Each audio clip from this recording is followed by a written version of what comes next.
Merci, Madame la Ministre. Pour le groupe Les Républicains, la parole est à Monsieur Yves Albarello. Oui, mais merci, Monsieur le Président. Monsieur le Premier ministre, tous les Français, sans exception, ont été traumatisés par les attentats perpétrés sur notre sol le 13 novembre dernier.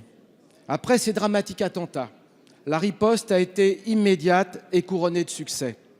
Je tiens ici même à féliciter le courage et l'efficacité de nos forces de l'ordre et des services de secours.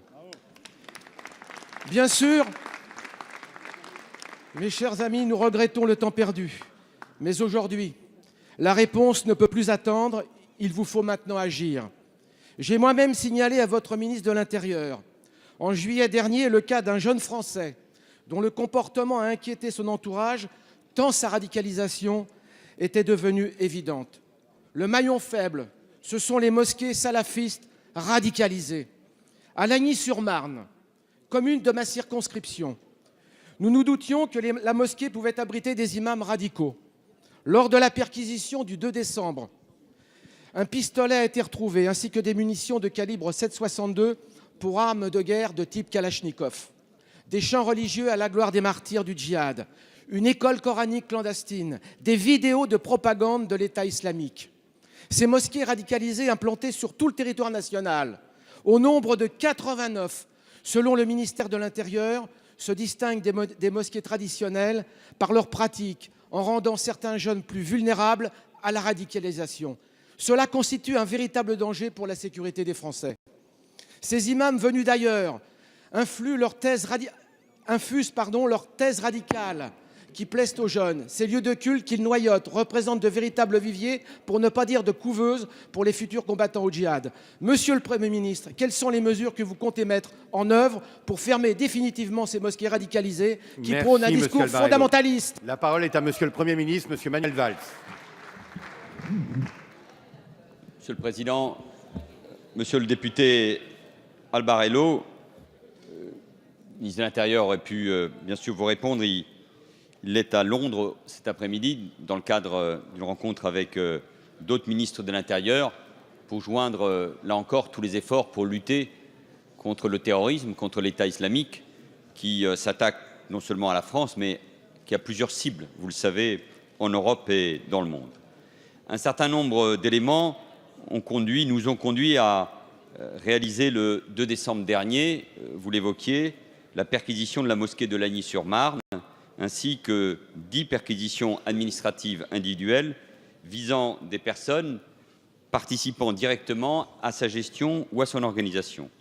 Cette mosquée, qui était déjà, si vous me permettez cette expression, dans le collimateur de nos services, puisque une procédure de fermeture avait déjà été engagée devant passer en Conseil des ministres, a été fermée en vertu de la loi du 3 avril 1955. Ces opérations ont permis de découvrir une structure scolaire totalement dissimulée, parfaitement illégale.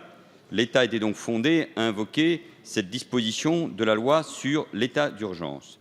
Mais au-delà de ce seul motif, les éléments établissant clairement que cette mosquée était un élément structurant d'une filière de recrutement djihadiste étaient à l'origine d'une filière où on trouve un certain nombre de personnes, dont un prêcheur de la haine faisant l'apologie du djihad et de la mort en martyr, et qui a joué un rôle majeur dans l'endoctrinement de personnes qui se sont par la suite portées volontaires pour le djihad en Syrie, aussi bien pour le compte de l'État islamique que du Jabhat al-Nusra.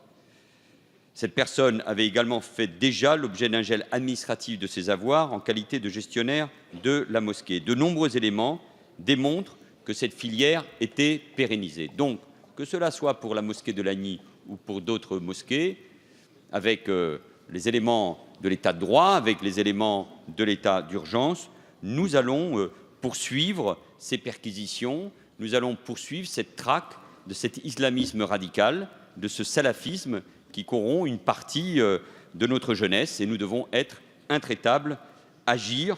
Les perquisitions du 2 décembre dans cette mosquée ont permis, vous l'évoquiez aussi, de saisir des documents relatifs au djihad, un disque dur dissimulé, plusieurs ordinateurs ainsi qu'une arme et des munitions qui justifient des poursuites judiciaires. C'est vrai à Lagny, ça peut être le cas aussi dans d'autres mosquées, dans d'autres lieux de culte, même si nous savons que les éléments de radicalisation se font aussi sur Internet ou en prison.